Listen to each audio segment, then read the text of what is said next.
मुल्क के अंदर जो इस वक्त बदतरीन सूरत हाल है, मुल्क में फिल्फ और शफाफ इलेक्शन करवाए जाएं। पंडोरा पेपर्स और ये जो बाकी इतने बड़े बड़े स्कैंडल्स आ रहे हैं, आज कहाँ है वो JIT? आधी अमेंडमेंट्स वो हैं जो अपोजिशन इसमें करना चाह रही थी। अगर किसी का कोई एतराज़ है तो वो पार्लियामेंट में ले आएगा। ये एक्चुअली नहीं चाहती भतीजी के चचा का कोई रास्ता, और निकलेगा भी नहीं। कंपनी की मशहूरी के लिए अगर ये अदारों को निशाना बनाना चाहते हैं, कोई फर्क नहीं पड़ेगा।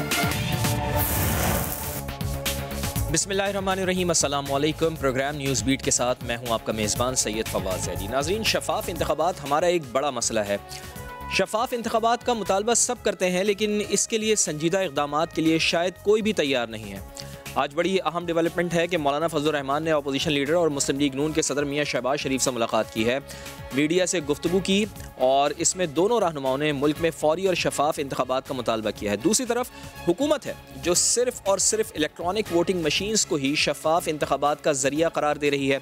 क्या शफाफ इंतखाबात के लिए इंतखाबी इस्लाहात पर कोई इत्तफ़ाक़ राय हो सकेगा, या नैब ऑर्डिनेंस की तरह ये इस्लाहात भी मुतनाज़ा ही रहेंगी? दूसरी तरफ हुकूमत का चौथा साल भी शुरू हो चुका है, लेकिन वो महंगाई से आवाम की जान छुड़ाने में अब तक नाकाम है। हुकूमती दावों के बरक्स हर गुजरते दिन में महंगाई में इजाफा हो रहा है। हुकूमत ने एहसास प्रोग्राम में शामिल ख़ानदानों के लिए कैश सब्सिडी का ऐलान तो किया है। क्या इस सब्सिडी से महंगाई का मसला हल हो पाएगा? आज के शो में इस पर बात करेंगे, और हमारे साथ मौजूद होंगे वज़ीर आज़म के मुआविन ख़ुसूसी बराए फूड सिक्योरिटी जनाब जमशेद इकबाल चीमा साहब, मुस्लिम लीग नून से निहाल हाशमी साहब, और पाकिस्तान पीपल्स पार्टी से बैरिस्टर आमिर हसन साहब भी हमारे साथ मौजूद हैं। चीमा साहब, मैंने आपसे महंगाई पर तफसीली गुफ्तगू करनी है, लेकिन पहले ज़रा शफाफ इलेक्शन के मुतालबे पर कुछ आपसे बातचीत कर लेते हैं। तो सबसे पहले तो आप ये बताएं कि मौलाना फजलुर रहमान की मुलाकात हुई है मियाँ शहबाज शरीफ साहब से, PDM के प्लेटफॉर्म पर ये दोनों बड़ी अहम मुलाकातें हैं। आप ये बताएं कि आप समझते हैं कि ये मुतालबा पूरा करना मुमकिन होगा क्या हुकूमत के लिए, इलेक्शन कमीशन ऑफ पाकिस्तान के लिए, कि शफाफ इंतखाबात कराए जाएँ और अर्ली कराए जाएँ? बिस्मिल्लाहिर्रहमानिर्रहीम। देखिए, पहली बात कि अर्ली इंतखाबात का तरीका जो है वो ये है कि यू कैन से कि अदम एतमाद आ जाए, हुकूमत खुद मान जाए, या ये कोई तहरीक चला के हमें इस बात पे मजबूर कर दें कि हम हुकूमत का जो ऑपरेशन है या गवर्नेंस जो चला ना सकें। तो इनमें तो तीनों बातें, मतलब आईनी रास्ता तो नहीं है। ना हम अर्ली इंतखाबात करने को तैयार हैं, ना इनमें कोई दम हम है कि कोई ऐसी जो भी इनकी कॉल थी वो कॉल जो है लोगों ने रिजेक्ट कर दी। कि फिर आप कह लें कि जो मौलाना फजलुर रहमान साहब ने पीपल्स पार्टी को कहा हमने इस्तीफ़ा देंगे, इस्तीफ़े दे दें, तो पीपल्स पार्टी तो बड़ा स्टेक होल्डर सिस्टम में, उनकी हुकूमत है, वो अपोजिशन तो है नहीं। तो ये जो मुस्लिम लीग नून है, ये वो भी आप कह लें कि उनके जो असम्बली में बैठे हुए लोग हैं इस बात को तैयार नहीं हैं। शहबाज शरीफ साहब खुद शायद इस बात पर तैयार नहीं है कि वो इस्तीफ़े दें। अदरवाइज़ पीपल्स पार्टी अगर निकल भी गई थी तो रिज़ाइन कर ये तो रिज़ाइन कर सकते थे। सो मौलाना फजलुर रहमान साहब, मैं समझता हूँ शायद अपने बेटे को या बाकी लोगों को रिज़ाइन करा के ये बात करें तो शायद थोड़ा बहुत वजन बन जाए, वरना तो ये एक शाम को मीडिया के लिए, शाम को टॉक शो के लिए एक यू कैन से एक टॉपिक तो बन सकता है। इस बात का मतलब कोई नहीं है, कोई आईनी रास्ता नहीं है।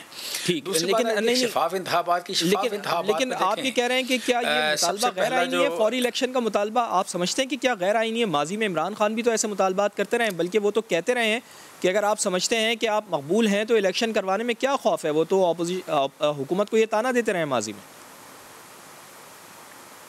मैं कह रहा हूँ कि अगर तो आप पे ये कोई इल्ज़ाम हो कि जी आप कोई इलेक्टेड नहीं हैं, आपने कोई धांधली की है। देखिए, हमने इसके लिए धांधली के खिलाफ एक तहरीक चलाई, हमने पटिशन जमा कराई, उसकी इंक्वायरी हुई। जब इंक्वायरी हुई और कहा गया कि जी बाई एंड लार्ज ठीक थे, तो हम चुप कर गए। उसके बाद तो हमने नहीं कहा। उसके बाद हमने उस वक्त कहा जब आप कह लें कि नवाज शरीफ साहब का पनामा में नाम आ गया और उस वक्त उनका इशू बन गया, तो हमने कहा कि या आप रिज़ाइन कर दें, आपकी पार्टी का कोई और बंदा आ जाए, या इंतखाबात करा दें। अदरवाइज़ हमने तो कोई नहीं कहा कि आप अर्ली इंतखाबात करा दें। सो अर्ली इंतखाबात अगर शहबाज शरीफ साहब को या फजलुर रहमान साहब को शौक़ है तो वो इतनी ज़ोरदार तहरीक चलाएँ कि हम मजबूर हो जाएँ, या ये कि हमें वैसे राज़ी कर लें किसी बात पे कि जी आप अल्लाह के वास्ते ये करवा दें, हम करवा दें। उनके अगर हमें कोई तरस आ गया तो हम करवा देंगे। तीसरा तो कोई रास्ता नहीं। फिर अब यह है कि तरीक़े में एतमाद ले आएँ। इनमें से कोई तरीका निकल सकता है, बाकी इसके अलावा तो आईनी तरीका नहीं है कि या फिर फ़ौज से अगर मदद मांगते हैं, क्या वो आप कह लें कि आईनी होगा? आईनी रास्ता तो नहीं है कोई भी। सो मैं समझता हूँ ये मीडिया की पहले रात के शो का टॉपिक हो सकता है। सही है, इसका मतलब तो ये हुआ जमशेद इकबाल चीमा साहब, आपकी गुफ्तगू से तो ये अंदाज़ा हो रहा है कि आप तो ये समझ रहे हैं कि 2023 से पहले इंतखाबात मुमकिन ही नहीं है। नहीं, हम नहीं करवा रहे जी, तो करवाने तो हमने है ना, बाकी तो कोई रास्ता नहीं इसके अलावा। हम अगर तय करेंगे कि हमने पहले करवाने हैं तो बीइंग हुकूमत हम अर्ली करवा सकते हैं, इसके अलावा तो कोई रास्ता नहीं। इसके अलावा तो रास्ता आप कह लें कि यही है जिस तरह मैंने बताया कि सर एक तो अर्ली इलेक्शन और दूसरा मुतालबा ये है ऑपोजिशन का कि शफाफ इलेक्शन, अगर इलेक्शन आपने करवाना है तो शफाफ इलेक्शन भी आपने करवाना है, ये भी मुतालबा कर रही है ऑपोजिशन।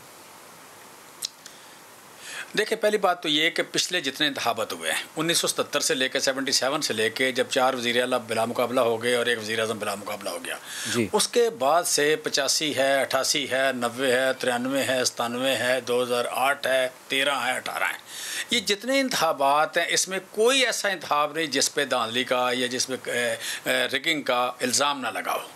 सो इस वक्त और इन हुकूमतों में से इनकी हुकूमत नून लीग की थी, पीपल्स पार्टी की थी, IGI की थी, या बाकी आप कह लें कोई बाज़ डिक्टेटर्स की थी, तो किसी ने इस पर कोई ऐसा एक्शन नहीं लिया। We are the first party कि हमारे इंतखाब के बाद, हमारी गवर्नमेंट के बाद जो अगली गवर्नमेंट आनी है आप कह लें इंटरम, उसमें हमारी भी मर्ज़ी शामिल होगी।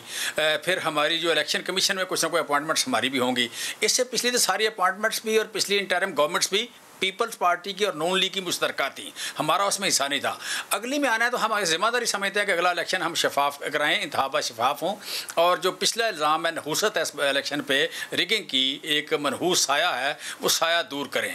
लिहाजा उसके लिए इसका अगर देखें तो इसका इसका जो बुनियादी आप कह लें कि जो जिम्मेदारी है, ये जिम्मेदारी है इलेक्शन कमीशन की। इलेक्शन कमीशन इसमें कोई ले नहीं रहा, इनिशिएटिव ले नहीं रहा। हम उनको हेल्प कर रहे हैं कि यहाँ शफाफ इंतखाबात की बुनियाद है कि आइडेंटिफिकेशन हो वोट की, जिस बंदे का वोट है वही डाले। और पाकिस्तान में आइडेंटिफिकेशन के लिए जो आपके अंगूठा का निशान है, अंगूठे के निशान से बड़ी आइडेंटिफिकेशन नहीं है कोई। यहाँ प्रॉपर्टी ट्रांसफ़र कराएं, शनाख्ती कार्ड बनवाएं, पासपोर्ट बनवाएं, आप मुल्क में आएँ, मुल्क किसी और मुल्क में जाएँ, आप कोई भी चीज़ आप किसी बंदे की आपने जेन्युइननेस चेक करनी है, उसकी ओरिजिनलिटी चेक करनी है तो अंगूठे का निशान है, उस पर सारा ज़माना है। और ईवीएम जो है, ईवीएम में तो अंगूठे का निशान देना। और सर तो क्या वो गलत है फिर? नहीं, वोटर की तस्दीक का जो है वो पहचान है, वो शनाख्ती कार्ड की फ़ोटो है। शनाख्ती कार्ड की फ़ोटो, इस मुल्क में जाली शनाख्ती कार्ड मौजूद हैं, इस मुल्क में फ़ोटो जो पीसी होती है। सो बेसिक बात है कि अंगूठे के निशान को कोई बंदा धोखा नहीं दे सकता। पूरी दुनिया में एक मुरवजा सिस्टम है जो ट्राइड एंड टेस्टेड, और सबसे बेहतर यही है। दूसरा शायद आजकल आइस का भी आया है, लेकिन अभी तक पुराना जो है, ये जो सबसे जेन्युइन है, ऑथेंटिकेटेड है, वो तो अंगूठे का निशान है।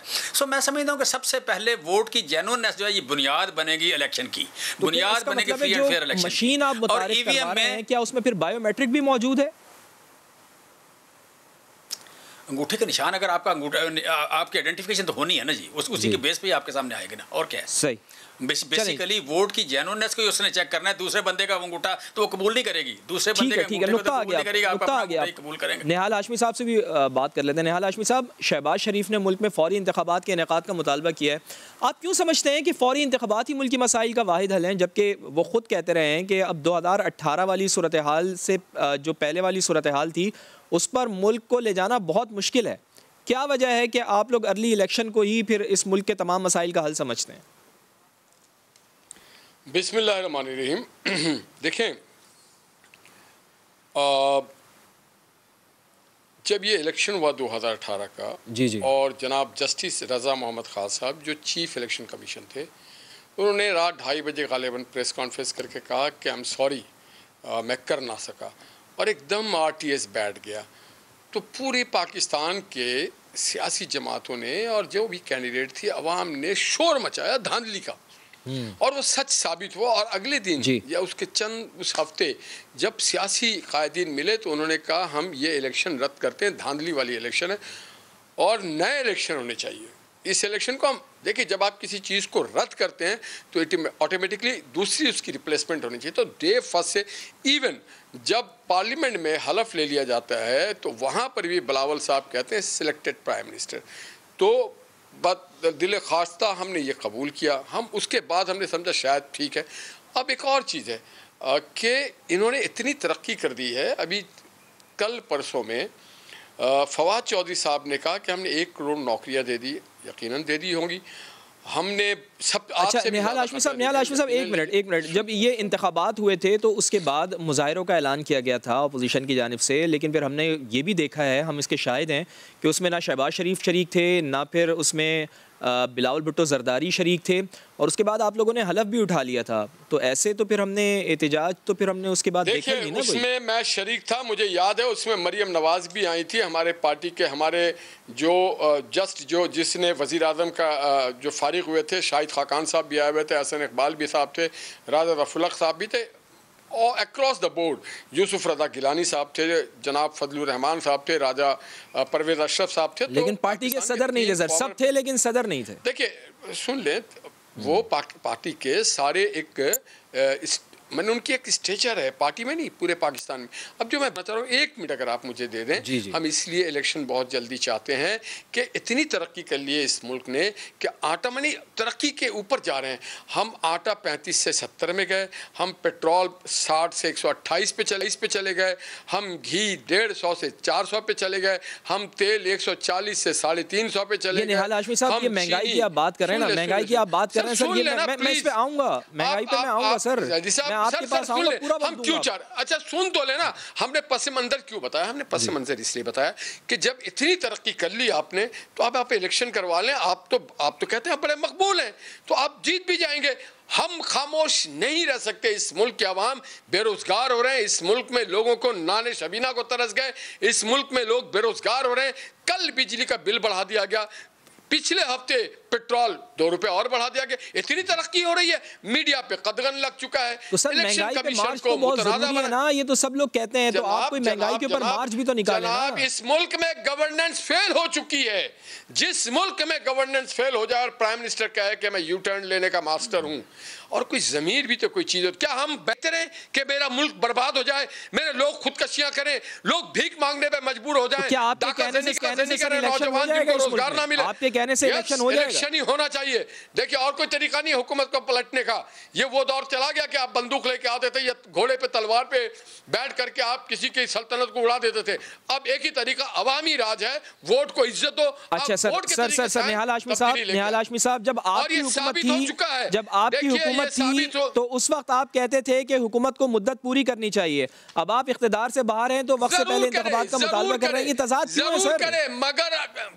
मगर आप लोगों को रिलीफ तो दो मेरे भाई। ये ज़मनी इलेक्शन में साबित हो चुका है, अवाम ने इनको मुस्तरद कर दिया, किक आउट कर दिया। हमारे दौर में ये महंगाई नहीं थी। हम अंधे नहीं हैं कि हम देखें हमारे लोग रुल रहे हो। हमें इस मुल्क के लिए, इसकी बका के लिए खड़ा होना है, इस मुल्क की मईशत के लिए खड़ा होना है, इसकी हिफाजत के लिए सर। तो क्या जमहूरी रिवायात को पूरा नहीं करना चाहिए सर?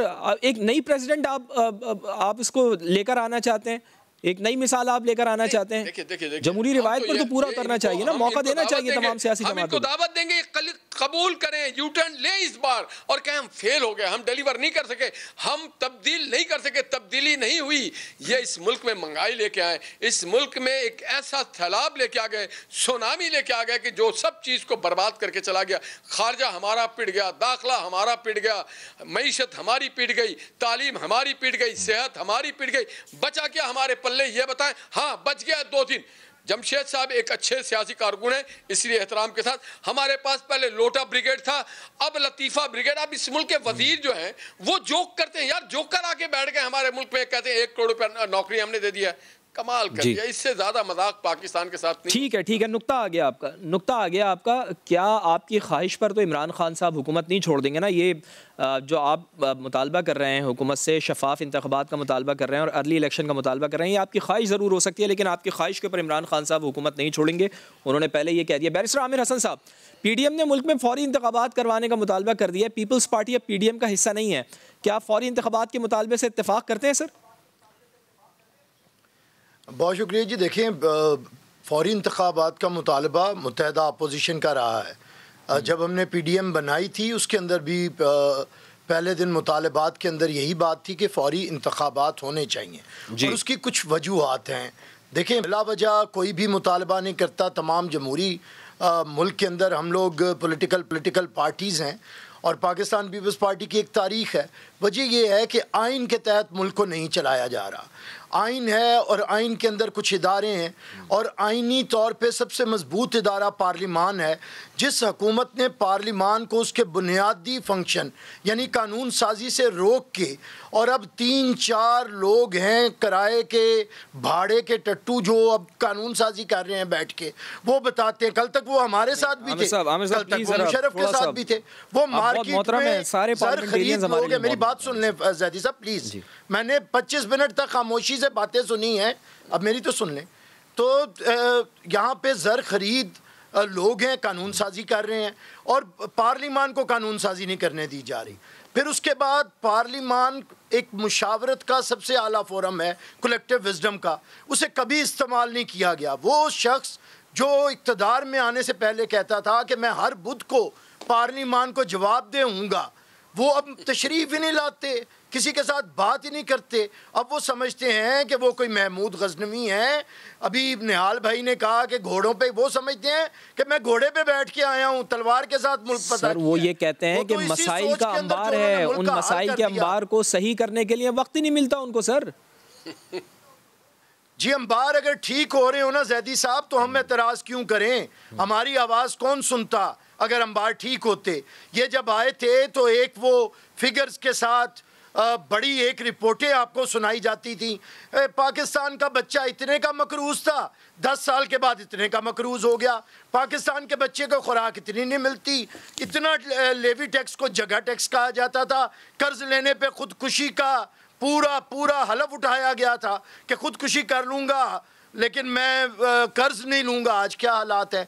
आज मुल्क के अंदर जनाब, आज हालात इस वजह से ख़राब हैं कि पीटीआई हुकूमत में महंगाई इस वजह से बढ़ी है कि आप लोगों की अरबों खरबों की करप्शन है। फवाद चौधरी साहब ने ये कहा है अगर आप अरबों खरबों की करप्शन ना करते तो जो हम कर्ज अदा कर रहे हैं, जो उनके ऊपर सूद अदा कर रहे हैं, आज वो हम सब्सिडी के ज़रिए आवाम को मुंतकिल करते। ज़ैदी साहब किसकी बात आप कर रहे हैं? फवाद चौधरी साहब के सर वज़ीर इत्तलात हैं सर। हमारी हुकूमत को तो वो डिफेंड करते रहे आखिरी दिन तक। यूसुफ रजा गिलानी की कस्में खा रहे थे, आसिफ अली जरदारी की सच्चाई और पाकबाजी की कस्में खा रहे थे। निकाले ना क्लिप्स। आप भी यार बड़े चालाक हैं, हमारे क्लिप्स तो आपकी फिंगर टिप्स पे होते थे। एक दफ़ा राजा परवेज अशरफ ने कहा था कि लोड शेडिंग खत्म होगी, आप दिन में 20 दफ़ा सुनाते थे। इनकी बातें नहीं सुनाते। इमरान खान की क्यों नहीं सुनाते कि जब मुल्क के अंदर महंगाई हो तो वज़ीर आज़म चोर होता है, जब कोई कर्ज लेता है तो वज़ीर आज़म डाकू होता है? ये अब आप लोग क्यों नहीं सुनाते यार? सर सब बताते हैं, हम भी बताते हैं, आप बताएं ना। आपने 1500 दफा सुनाई थी। अब मुझे बात करने दे ज़ैदी साहब, जरा मुझे पॉइंट बिल्ड करने दे। देखिए ना मुल्क को आइन के तहत चलाया जा रहा है, ना जमहूरी रिवायात के तहत चलाया जा रहा है। मुल्क की फेडरेशन को सख्त इस वक्त खतरात का सामना है। मुल्क में कोई इदारा काम नहीं कर रहा। चंद लोग हैं शादुल्ला माइंडेड, उनका मैं लफ्ज़ नहीं आगे कहता, पंजाबी की मिसाल है, बहरहाल अदबी लफ्ज़ है पंजाब के अदब का। शादुल्ला के चूयों वाला जो माइंड सेट है वो यहाँ पे लागू है। उसके अंदर 5-7 लोगों ने एक शख्स को सेल्फ राइटियस का पोजीशन पे बिठाया है। सबसे खूबसूरत आप, सबसे इंटेलिजेंट आप, सबसे बड़े लीडर आप, जो आप हुक्म करे वो ही सबसे बेहतर चीज़ है। इमरान खान से मशहूर कोई नहीं, इमरान खान से। लेकिन खुदा के लिए पाकिस्तान के अंदर इमरान खान की वजह से बदतरीन महंगाई है, बदतरीन गुर्बत है, बदतरीन कर्जे आपने ले लिए हैं, बदतरीन बेरोज़गारी है। 20,000 किसी इदारे से निकालते हैं, 16,000 किसी इदारे से निकालते हैं, 30,000 किसी इदारे से निकालते हैं। सर महंगाई के ऊपर भी बात करेंगे, हुकूमती नुमाइंदे हमारे साथ मौजूद हैं, लेकिन हुकूमत का पॉइंट ऑफ व्यू ये है कि पूरी दुनिया में इस वक्त महंगाई है, इस वजह से पाकिस्तान में महंगाई है। ये तो मैं इनसे हुकूमत की जो तर्जुमान है उनसे भी बात करेंगे। सर महंगाई के ऊपर बात करेंगे ना। पर कैपिटा इनकम क्या है पूरी? बिल्कुल ठीक है, बिल्कुल ठीक है। करेंसी की वैल्यू क्या है? बिल्कुल ठीक है सर। साथ जब कंपैरिजन करना है तो पूरी दुनिया की सारी चीजों, महंगाई के ऊपर आऊंगा सर मैं। अभी सिर्फ इसके ऊपर बात करें सर कि वोटर लिस्टों का मामला भी पाइपलाइन में है, वोटर लिस्टों का मसला भी पाइपलाइन में है सर। इन हालात में शहबाज शरीफ और मौलाना फजलुर रहमान जो बड़े सियासी मंझे हुए सियासतदान हैं सर, उनकी तरफ से इस तरह का मुतालबा कर देना कि अर्ली इलेक्शन कराए जाएँ, शफाफ इलेक्शन कराए जाएँ, वो मुतालबा क्यों कर रहे हैं इन हालात में? देखिए ये मुतालबा बड़ा एक जायज़ मुतालबा है और अपोजिशन का मुतालबा है, और इस हुकूमत से मज़ीद बेड़ा गर्क से सवा बेड़ा गर्क होगा, बेहतरी नहीं होगी। बेहतरी ये है कि हुकूमत, और हो सकती है पीडीएम वाले देर ना करते, आज ये दोनों खड़े होके, आप नहीं सुना चंद लोगों ने, लेकिन हुकूमत के ये कानों पे जू नहीं रिंगेगी। पीडीएम ने तो इस हुकूमत को ख़त्म कर दिया था कौमी असम्बली के अंदर। अगर उस वक्त पीडीएम जरा टिकी रहती, आज ये हुकूमत मौजूद ना होती। तो बैरिस्टर साहब, ये मुतालबा अगर इतना अच्छा है, फौरी इंतखाबात होते हैं, तो पीपल्स पार्टी को तो सिंध हुकूमत भी छोड़नी पड़ सकती है। अगर पीडीएम आपसे इस मुतालबे के हक में साथ देने के लिए राब्ता करती है, तो क्या आप इस बारे में सोच सकते हैं? क्योंकि इस्तीफों पे तो यही कहा जा रहा था कि पीपल्स पार्टी सिंध हुकूमत नहीं छोड़ना चाहती, इसलिए इस्तीफे नहीं दे रही। अरे भाई, सिंध हुकूमत मेरी बात सुने, अगर मुल्क के अंदर नए इलेक्शन होंगे तो सिंध में भी होंगे, और पीपल्स पार्टी बखुशी अवाम के पास जाने पे तैयार है, क्योंकि पीपल्स पार्टी ने डिलीवर किया है। हमें क्या घबराने की ज़रूरत है? लेकिन ये तो कोई बात नहीं कि हम सिंध हुकूमत एम ही छोड़ दें बिला वजह ही। हम इमरान को निकालने आए हैं, मुराद अली शाह को निकालने नहीं आए। हम इमरान खान को निकालने आए हैं और उसी को निकालना चाहते हैं। और आज इस वक्त मुल्क की खराबी की बुनियाद सिंध हुकूमत नहीं है, ये पोस्ती हुकूमत है, नाजी राज है, बुजदार राज है, जिसने मुल्क की जड़ें खोखली करके बर्बाद करके रख दी है। चलें जी, आप ये कह रहे हैं कि पीडीएम के प्लेटफॉर्म से, दो कि आप पीडीएम में शामिल नहीं है, लेकिन पीडीएम के प्लेटफॉर्म से जो मुतालबा किया गया है अर्ली इलेक्शन का, सेशन का, आप उसको मुकम्मल तौर पर सपोर्ट करते हैं। प्रोग्राम के अगले हिस्से में हम बात करेंगे नैब ऑर्डिनेंस के हवाले से और महंगाई के हवाले से। हमारे साथ रहिए।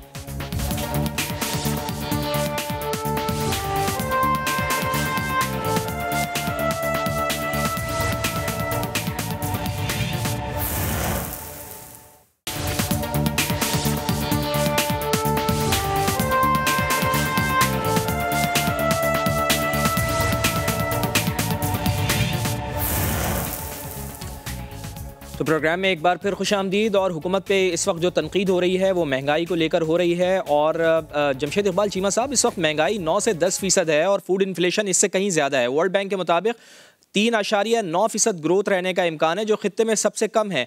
कर्जे हमारे जीडीपी का तकरीबन 90% से ज़ायद हो चुके हैं। आप समझते हैं कि ये बदतरीन हालात अगले 2 साल में इतने बेहतर हो जाएंगे कि जब 2023 के इलेक्शन में आप जा रहे होंगे तो उसमें फ़तह भी हासिल कर लेंगे? पहली बात तो ये कि देखें, मैं ज़रूर बात करना चाहूँगा कि सिंध जो है, सिंध में पीपल्स पार्टी की हुकूमत है। पीपल्स पार्टी अपोजिशन पार्टी नहीं है, ये एक हुकूमत है।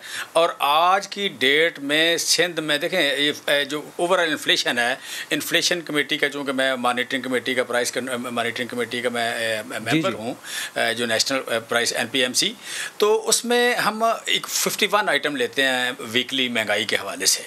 उसमें जो सबसे बड़ा आइटम है जिसके महंगाई में वेटेज है वो दूध है।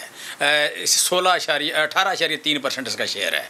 अच्छा, 100 में से 18% जो है, 18.3% दूध है। दूसरा सेकंड बड़ा जो आइटम है वो बिजली, और तीसरा है आटा। ठीक है, अब आटा और दूध, 2 आइटम की मैं बात करूं। बिजली हमारे ज़िम्मे है, लेकिन आटा और दूध सूबाई गवर्नमेंट का है। पूरे सिंध में इस वक्त 20 रुपये लीटर दूध बाकी पाकिस्तान से महंगा है। दूसरी बात कि पूरे सिंध में इस वक्त आटा जो है वो है 1400 रुपये का बैग, पंजाब में है 1100 रुपये का बैग। इसका मतलब है 15 रुपये किलो आटा औसतन महंगा है सिंध में। अगर वाकई महंगाई इशू है तो मैं समझता हूँ कि सबसे पहले शहबाज शरीफ साहब को या निहाल हाशमी साहब कराची में बैठे हैं, ये अकेले बैठे हैं, 2 बंदे बैठे हैं, 4 बैठे हैं, इन्हें बैठ के कतबे पकड़ के प्रोटेस्ट करना चाहिए। सिंध असम्बली के सामने जाना चाहिए कि यहाँ महंगाई बहुत है। मैं निहाल साहब, आप मेरी बात सुन रहे हैं, यकीनन आपको दूध का भी पता होगा। आप लाहौर से दूध का पता कर लें और कराची के रेट का पता कर लें। आप लाहौर के आटे का अभी पता करें, यहाँ से प्रोग्राम वक्फे में कर लेना, और कराची का आपको पता है किस रेट पे है। अगर वाकई महंगाई इशू है, अगर वाकई गवर्नेंस इशू है, बेरोज़गारी की बात कर लें, पानी चोरी की बात कर लें, ज़राअत का बुरा होने की बात कर लें, करप्शन की बात कर लें, बुरी तालीम की बात कर लें, सेहत की बात कर लें। अगर किसी, आप जो रेट बता रहे हैं, हुकूमत के 1100 रुपये का बैग मिल रहा है, लेकिन फ्लावर मिल्स मालिकान वाले, फ्लावर मिल्स वाले तो अब इसके ऊपर एहतजाज के ऊपर जा रहे हैं, हड़ताल के ऊपर जा रहे हैं। इससे तो बहरान मजीद बढ़ेगा। नहीं बढ़ेगा ना हड़ताल पे जाएंगे, ना आप कह लें कि उनको गंदम हम देते हैं 1950 रुपये की, लिहाजा वो आप कह लें कि ये इसके देने के पाबंद है। इसके बावजूद उनको 250 रुपये बोरी बचता है। उनकी बातों को ज़्यादा इंपॉर्टेंस ना दिया करें। ये लोग आप कह लें, इनसे जो लोग इस्तेसाल करते हैं, इनसे हमदर्दी का इजहार ना किया करें। फ्लोर मिल वालों को 250 रुपया फ़ी बोरी बचता है, हम देते हैं और वो बेचते हैं आगे। नहीं सर, हम हमदर्दी का इजहार किसी से नहीं कर रहे हैं, हम तो आपको जो हालात हैं वो बता रहे हैं सर। मैं कह रहा हूँ कि 1100 रुपये का आटा मिल रहा है, 1090 रुपये का जाता है उसके पास, डीलर के पास 1100 को भेजता है, कहीं ना मिले तो आप हमें पॉइंट आउट करें। दूसरी बात इसमें यह है कि देखें ये जो आप कह रहे पीपल्स पार्टी ने जो इनकलाब लाना है कि पंजाब में इनके वोट कितने थे, 400, 500, 1500, 2000 ये वोट थे इनके। आज यहाँ इनको कैंडिडेट नहीं मिलता, इन्होंने कौन सा इनकलाब लाना है? बदतरीन गवर्नेंस ये करते हैं। और दूसरी जो बात मैंने पहले भी की थी कि शहबाज शरीफ साहब जो मुतालबा कर रहे हैं ये रात के टॉक शो का टॉपिक हो सकता है, इससे ज़्यादा इसकी कोई अहमियत नहीं है। और जो फ्री एंड फेयर इलेक्शन है, फ्री एंड फेयर इलेक्शन मैं समझता हूँ इस कौम की ज़रूरत है, इसमें बैठ के संजीदगी से बात करने की ज़रूरत है। इसमें ऊंचा बोलना, ज़्यादा लंबी तकरीर करना, आप कह लें एक रट्टी टाइप बात, हमें हमारे साथ बात करें फिगर से। निहाल साहब मेरी बात आप सुन रहे हैं, मैं आपको बताऊँ एक बात, आइसोलेशन में आप कुछ नहीं करते, आइसोलेशन में आप नहीं कुछ करते, आपने दुनिया के साथ चलना है। मैं जस्ट पहले तेल की बात कर लूँ, आपने कहा तेल बड़ा महंगा है। आप पीपल्स पार्टी के दौर में तेल बिका पूरे 5 साल की एवरेज 88 सेंट लीटर, 88 सेंट फी लीटर पीपल्स पार्टी। सुबह कैलकुलेट कर लेना, अभी उठ के कैलकुलेट कर लेना।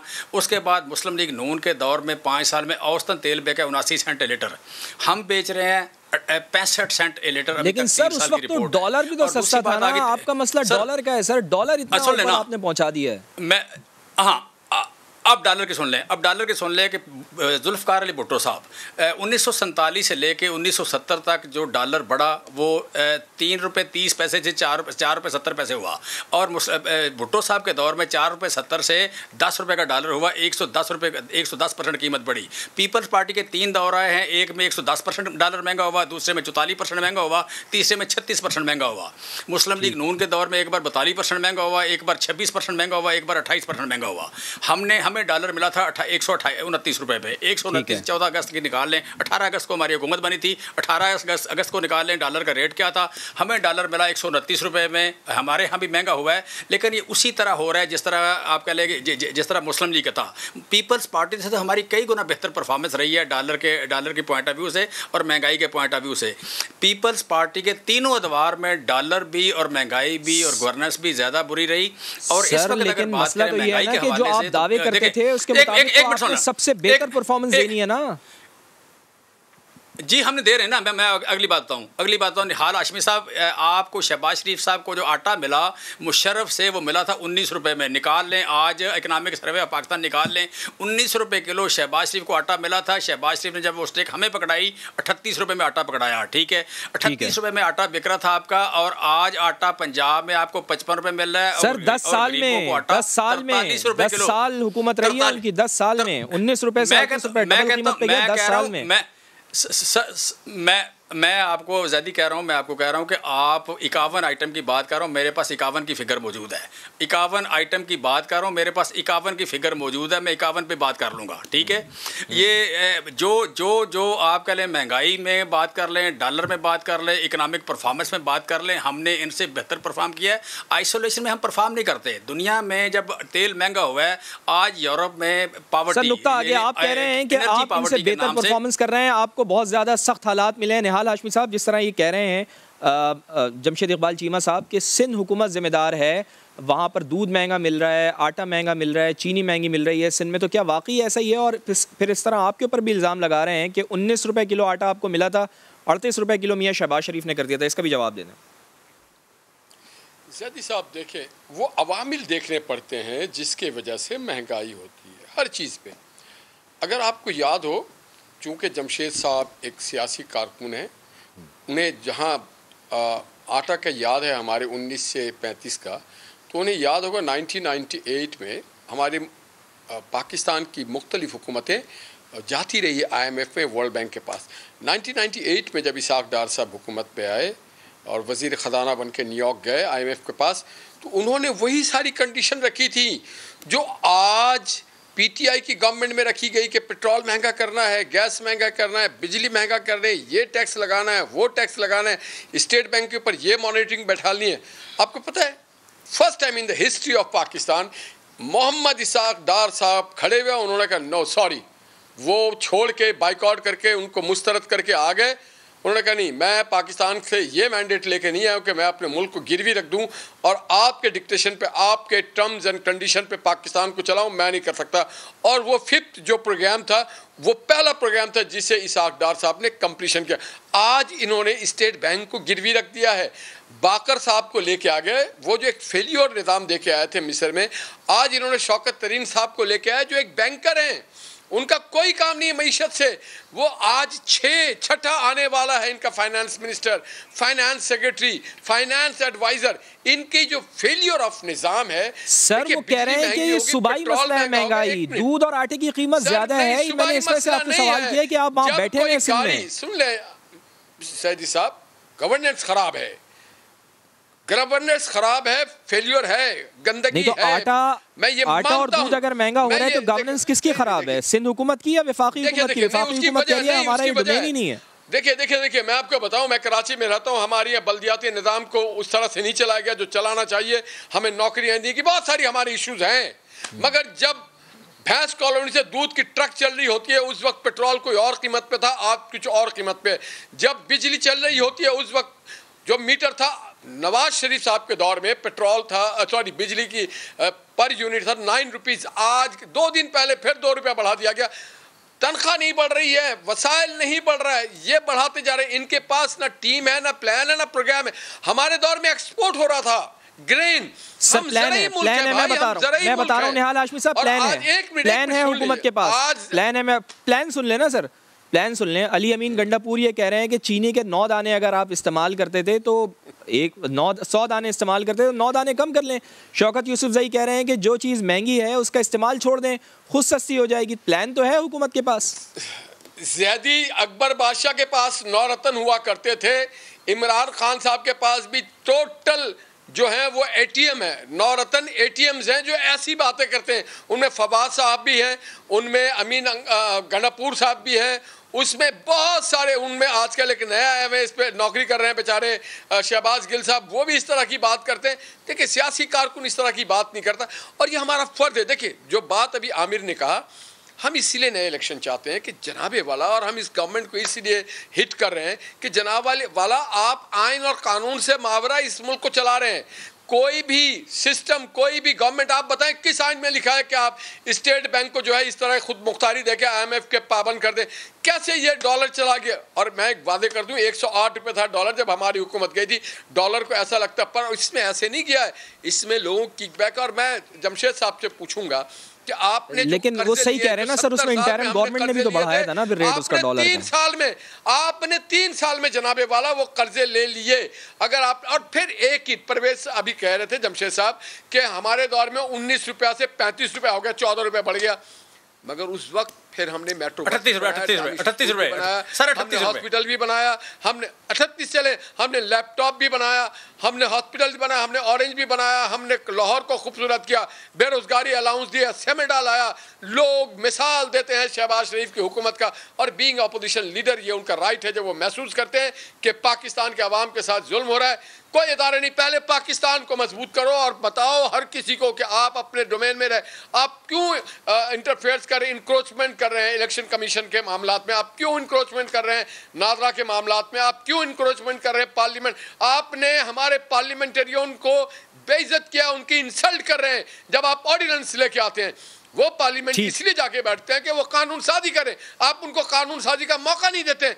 आप जैसा आमिर ने कहा कि आप ऐसे लोग लेके आ जाते हैं कि जो एक ड्राफ्ट करते हैं। मैं वकील हूं, मुझे मालूम है ड्राफ्ट कैसे किया जाता है, मगर मैं एक पार्लियामेंटेरियन भी था, मुझे पता है कि पार्लियामेंट में जब बहस की जाती है तो वो आवाम को सही है। निहाल हाशमी साहब, नुक्ता आ गया आपका, आप कह रहे हैं कि गवर्नेंस के बहुत ज्यादा मसाइल हैं हुकूमत के। बैरिस्टर साहब, हुकूमत तो कहती है कि पेट्रोल की आलमी कीमत बढ़ी तो पाकिस्तान में बढ़ाने के अलावा कोई ऑप्शन ही नहीं है, फूड प्राइसेस भी पूरी दुनिया में ज़्यादा हैं, ऊपर से आपके लिए गए कर्ज़ों की किस्तें वापस करनी है और हमारे यहाँ तो कीमतें कम बढ़ रही हैं। ऐसे में महंगाई से कैसे निजात हासिल की जा सकती है बैरिस्टर साहब? देखिए, एक होता है झूठ, एक होता है सफ़ेद झूठ, और एक होता है सफाकाना मुनाफिकाना झूठ, जो कि इस हुकूमत का वतीरा है। देखें, आलमी कीमतें सबसे ज़्यादा पेट्रोल की पाकिस्तान पीपल्स पार्टी के दौर में थी, और आप निकाल के देख लें। उसके बाद हमने देखे कि उसी दौर के अंदर हमारे दौर में बिजली का क्या रेट था और हुकूमत कितना टैक्स लेती थी उस पेट्रोल के ऊपर। आज देखें वो शख्स जो कहता था कि ये जग्गा टैक्स है, वो पाकिस्तान का सबसे बड़ा जग्गा साबित हुआ है। और जो कहता था कि टैक्स लेने वाला वज़ीर आज़म, लेकिन ये भी तो फैक्ट है ना आमिर हसन साहब, जितने टैक्सेस आपने लिए उससे कहीं कम ये हुकूमत टैक्सेस ले रही है। आप लोगों के दौर में टैक्सेस की शरह निकाल के देखेंगे कितनी थी? आपको किसने कह दिया हुजूर? पीडीएल देख लें सर, सबसे ज्यादा टैक्स सेल्स टैक्स 11% है, पीडीएल सिर्फ 4 से 5 रुपए ले रही है। मेरी बात सुने ज़ैदी साहब, मेरी बात सुने। डॉक्टर इशफाक साहब इनकी मुआशी टीम के मेंबर हैं, उन्होंने रिपोर्ट दी है। उनकी वॉइस ऑफ अमेरिका को 4-5 दिन पहले पूरा उनका इंटरव्यू है कि जो गवर्नर स्टेट बैंक है उसने दानिस्ता, क्योंकि वो असल में, ये डॉक्टर इशफाक के अल्फाज हैं, असल में वो IMF का मुलाजिम है और वो उनका काम कर रहा है और पाकिस्तान के अंदर उसने बेड़ा गर्क कर दिया। और डॉक्टर इशफाक इनकी मुआशी टीम के मेंबर हैं। अब आगे बढ़ते हैं। देखिए आजकल हुकूमती नुमाइंदों से आप कोई बात करें, लर्जा वो पीपल्स पार्टी से हैं, उन्हें पता है कि ख़तरा इनके लिए कौन है। पहली बात इन्होंने कही कि पीपल्स पार्टी तो जी सिंध हुकूमत में अपोजिशन कैसे है, जैसे आप KPK में थे और आप सबसे बड़े अपोजिशन तुरम खान बन के निकले हुए थे। अगर महंगाई सूबाई मसला है तो जब KPK के अंदर महंगाई थी तो इमरान खान महंगाई के ऊपर नवाज शरीफ से इस्तीफ़ा क्यों मांगता था? तो ये बातें ऐसी ना करें। दूसरी बात आगे बढ़ के कि भाई अगर ये कहते हैं कि पंजाब में पीपल्स पार्टी की हैसियत नहीं है, जी इनकी जो हैसियत है हम जानते हैं। इमरान खान मेरे हल्के से ज़मानतें जब्त करवा चुके हैं 2 दफ़ा। अब जिस तरह उन्हें वोट मिले हैं और जिस तरह वो वज़ीर आज़म बन गए हैं, दुनिया जानती है। और वो देखें जी, अल्लाह ताला आपके, जी लाहौर के हल्के से मैं बात कर रहा हूँ, लाहौर के हल्के से जीते भी हैं, उन्होंने ज़मानतें जब्त करवाई हैं जी। पहले यहाँ से ज़मानतें जब्त करवाई हैं। एक दफ़ा हामिद खान साहब लड़े थे 90 में, 93 में इमरान खान लड़े थे यहाँ से और ज़मानतें जब्त हुई हैं लाहौर से। 2018 की बात अगर इनके मेरी बात सुन लेना भाई ज़ैदी साहब, मुझे मौका तो दे दें। अगर इनके वोट बढ़ के इतने लाखों में जा सकते हैं तो वो पीपल्स पार्टी जिसके लाखों वोट थे और चुराए गए और जिसे दानिस्ता रियासती जबर के साथ पंजाब के अंदर ख़त्म करने की कोशिश की गई, तो जब किसी के अब्बू इधर उधर होंगे और फिर आप देख लेंगे कि पीपल्स पार्टी अपने आप को वापस, पीपल्स पार्टी मौजूद है। अगर आमिर हसन जैसे पीपल्स पार्टी मौजूद है, बैरिस्टर साहब इस सवाल का जवाब दें। बैरिस्टर साहब, चूंकि अवामी पार्टी है, अवाम की बात करती है पाकिस्तान पीपल्स पार्टी, आप नहीं समझते कि अब बातों का वक्त गुजर गया है, अब महंगाई के खिलाफ एहतजाज की ज़रूरत है? ये फैसला पाकिस्तान पीपल्स पार्टी की क़यादत खुद भी कर सकती थी, लेकिन इस हवाले से आपकी बयानबाजी भी सिर्फ प्रेस कॉन्फ्रेंसेस, ट्विटर और मीडिया तक ही महदूद है ना सर? नहीं देखें जी, हम लोग तो पूरी एक तहरीक को जिस जगह पे ले गए थे PDM की, देखिए PDM किसने बनाया था? PDM पीपल्स पार्टी ने बनाया था, चेयरमैन बिलावल भुट्टो ने बनवाया था। अपोजिशन खामोश थी, इनका तो कभी बोलना और कभी चुप रहना एक वतीरा था। हमने बनाया, बना के उसे आगे लेके आए, शहरों के अंदर एहतजाज हुआ, कौमी असम्बली के अंदर शिकस्त हुई, तमाम कौमी असम्बली की, सूबाई असम्बली की नशिस्तें हुकूमत पूरे पाकिस्तान में हारी, सेनेट हारी। ये था PDM की नुक्ता अरूज। और उसके बाद यूसुफ रज़ा गिलानी ने इन्हें ऐसा शिकस्त फाश दी कि हुकूमत लरज़ रही थी। पता नहीं PDM को किसने कह दिया कि ये वक्त है इस्तीफ़े देने का। भाई ये वक्त था इस्तीफ़े लेने का। इन्होंने इतनी उल्टी स्ट्रेटजी की कि वो सजदे में गिर गए जब वक्त क़याम था और उन्होंने उस वक्त क़याम के ऊपर हमारा अपोजिशन की तहरीक का बेड़ा गर्क कर दिया। इमरान खान साहब ने वो जैसे लिया, किनसे लिया? उन 16 ज़ैदी साहब, 16 बेज़मीरों से, लोटों से, जिन्हें इमरान खान ने 2 दिन पहले लोटे कहा, बेज़मीर कहा, 2 दिन के बाद उनका वोट ले लिया। ये तो कोई बात नहीं, वक्त आने पे गधे को बाप बना लें, छोड़ देंगे। ये सारे इमरान खान के अखलाकी लेक्चर हैं जो इन्होंने सूट, वो कहते थे कि पंजाब में वो पार्टी उभरती है जो तलवे चाटती है। हम तलवे नहीं चाटते, हम शहीद जुल्फ़िकार अली भुट्टो की जमात हैं, हम सर कटवाते हैं। तो पंजाब आज बेरंग है पीपल्स पार्टी के बगैर। सर यूसुफ रज़ा गिलानी साहब को सेनेट में अपोजिशन लीडर बनाने के लिए बाप पार्टी से भी वोट दिलवा दिए ना पाकिस्तान पीपल्स पार्टी ने, ये भी तो हकीकत है ना, इसको भी तो आप तस्लीम करें। अरे भाई नहीं, मैं आपको ज़ैदी साहब आज आपको क्लियर करता हूँ, दोबारा ये बात ना कीजिएगा। हमने हुकूमती इत्तेहादी तोड़े हैं। पहले हमने मेंगल साहब को तोड़ा, PDM में शामिल किया, फिर हमने बाप पार्टी के लोगों को तोड़ा, वो अपोजिशन बेंचेस पे बैठे। लेकिन किसके मुकाबले? तो हमारी कामयाबी है ना यार। किसके मुकाबले? हुकूमत से कोई बंदा टूट के आए, किसके मुकाबले में तोड़ा? किसके मुकाबले में तोड़ा? यूसुफ रजा गिलानी के मुकाबले में कौन था? अपोजिशन को मजबूत किया ना, अपोजिशन को मजबूत किया, वोट तो अपोजिशन को मिले ना भाई। जब कोई अपोजिशन पे बेंचेस पे आके बैठता है, मेंगल साहब आके बैठे नेशनल असेंबली में, टूट के कहां गए बंदे? पीडीएम मजबूत हुआ। इसी तरह बाप के, और मैं आपको ज़ैदी साहब एक बात बता दूं, बात मेरी पूरी सुन ले प्लीज। सवाल पे सवाल ना करें, एक सवाल का जवाब। सर टाइम क्योंकि कम रह गया, मुख्तसर हमारी मुझे छुट्टी दे दें। बात सुने, मेरा सबसे सबको सुना है, मेरी बात सुने। सबसे ज्यादा अपोजिशन लीडर के वोट पीपल्स पार्टी के पास थे सेनेट में। अगर बाप के लोग आते या ना आते, लीडर ऑफ द अपोजिशन हमारा ही बन रहा था, हक भी हमारा था, वोट भी हमारे थे। ये तो एक वैसे ही इशू बनाया गया है कि आटा गुंदियां हिलदी क्यों हुए। असल में इशू ये नहीं था, इशू ये था कि इन्होंने हुकूमत को भी खत्म नहीं करना था। पॉइंट आ गया। जमशेद इकबाल चीमा साहब, शौकत तरीन ने 1 या 2 हफ्तों में IMF से मुज़ाकरात के लिए भी रवाना होना है, अगले हफ्ते में गालिबन रवाना होना है। अगर मुज़ाकरात कामयाब हो जाते हैं और प्रोग्राम बहाल हो जाता है तो मुल्क में महंगाई का एक नया सैलाब भी आ सकता है। पेट्रोलियम लेवी की मद में IMF ने आपको 610 अरब रुपए जमा करने का टारगेट दिया हुआ है। आप कैसे आवाम को इस अज़ियत से निकालेंगे सर? अच्छा, 2-3 जस्ट बड़े ऑब्जर्वेशन बड़ी मज़ेदार हैं। एक तो ये कि माशाल्लाह पीपल्स पार्टी के ये बाकी बाज़ लोगों का नॉलेज टोटल इतना है कि टीवी पे किसी से सुन क्या लिया है। देखें, लेवी की बात कर लें तो ये जो आप कह लें पीपल्स पार्टी के जो 2 दौर गुजरे हैं, 3 दौर गुजरे हैं, इनमें जो आप कह लें पेट्रोलियम लेवी या GST मिला के जो टैक्स लिया गया है वो लिया गया है 36% से लेकर 52%। मुख्तलिफ क्वार्टर में मुख्तलिफ 36% से लेकर 52%। ठीक है, इस वक्त जो हम लोग टैक्स ले रहे हैं 21%। ये बात यहाँ से उठ के देख लेना कि हम 21% GST और लेवी दोनों मिला के 21% टैक्स ले रहे हैं। और ओवरऑल एवरेज भी बात करेंगे तो हमने मुस्लिम लीग नून और पीपल्स पार्टी दोनों से पेट्रोलियम पे टैक्स कम लिया है, पहली बात ही। दूसरी बात इसमें यह है कि आप कह लें जो इकनॉमिक परफॉर्मेंस है, इकनॉमिक परफॉर्मेंस में बार बार बात कर रहा हूँ कि पाकिस्तान उन 11 मुल्कों में शामिल है जिनका ड्यूरिंग कोरोना अक्सर लोगों की नेगेटिव ग्रोथ गई है, उसके बाद थोड़ी पॉजिटिव गई है, फिर अगले साल पॉजिटिव। 3 कोरोना और आफ्टर कोरोना, पोस्ट कोरोना 3 साल की कलेक्टिव जो ग्रोथ है जिन मुल्कों की 10% से ज़्यादा है वो उसमें हम हैं। दूसरी बात आपने पूछी कि वर्ल्ड बैंक ने कहा है कि 1.5% ग्रोथ रहेगी। वर्ल्ड बैंक ने पिछले साल हमारे बारे में कहा था कि हमारी 0.5% ग्रोथ रहेगी।